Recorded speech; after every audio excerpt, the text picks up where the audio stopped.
Hello friend, आज के session में हम लोग करेंगे हिंदी पेडागोजी। तो चलिए क्लास को स्टार्ट करते हैं, लास्ट तक वीडियो को देखिएगा।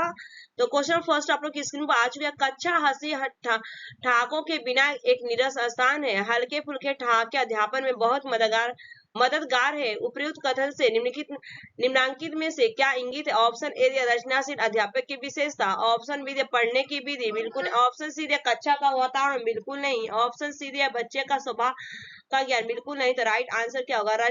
रचनाशील अध्यापक की विशेषता, ए इज द करेक्ट आंसर होगा। उसके बाद चलते हैं नेक्स्ट क्वेश्चन की तरफ।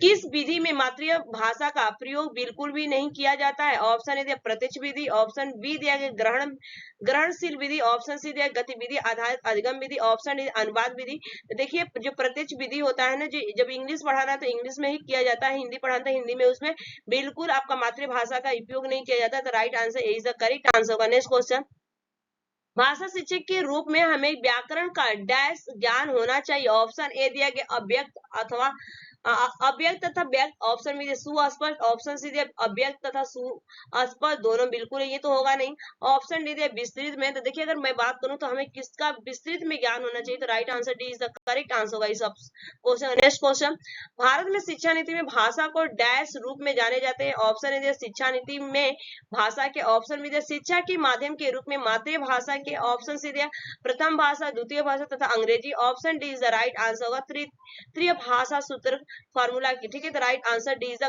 करेक्ट आंसर होगा। उसके बाद नेक्स्ट, शिक्षण विधि हमें क्या स्पष्ट करती है? ऑप्शन ए दिया कैसा पढ़ना है, कैसे पढ़ना है, ऑप्शन बी दिया क्या पढ़ना है। देखिए, क्या तो एक ही में हो जाएगा, किसे एक ही में होगा, कहाँ पढ़ना है ये भी एक होता है, कैसे पढ़ना है। तो राइट आंसर क्या होगा? ए इज द करेक्ट आंसर। ठीक है, उसके बाद निम्नलिखित में से कौन भाषा शिक्षण के सिद्धांत के रूप में नहीं लिया जा सकता है? ऑप्शन ए दिया गया चयन तथा श्रेणी में बांटना, बिल्कुल नहीं लिया जा सकता है।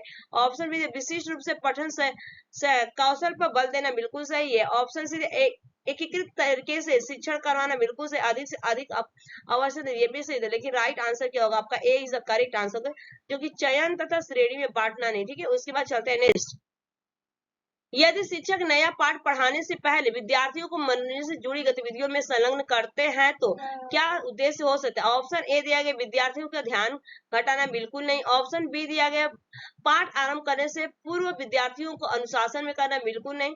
ऑप्शन सी दिया कार्यभार को कम करना, ये भी नहीं होता। राइट आंसर विद्यार्थियों में प्रोत्साहन और उत्साह का संचार करना। ठीक है, आपका राइट आंसर क्या होगा? D is the correct answer होगा। उसके बाद चलते हैं नेक्स्ट, समोलचनात्मक शिक्षण शास्त्र दृढ़ता से किस बात में विश्वास करता है? ऑप्शन ए दिया गया बच्चे विद्यालय के बाहर जो कुछ भी सीखते हैं वो अप्रासंगिक, बिल्कुल नहीं।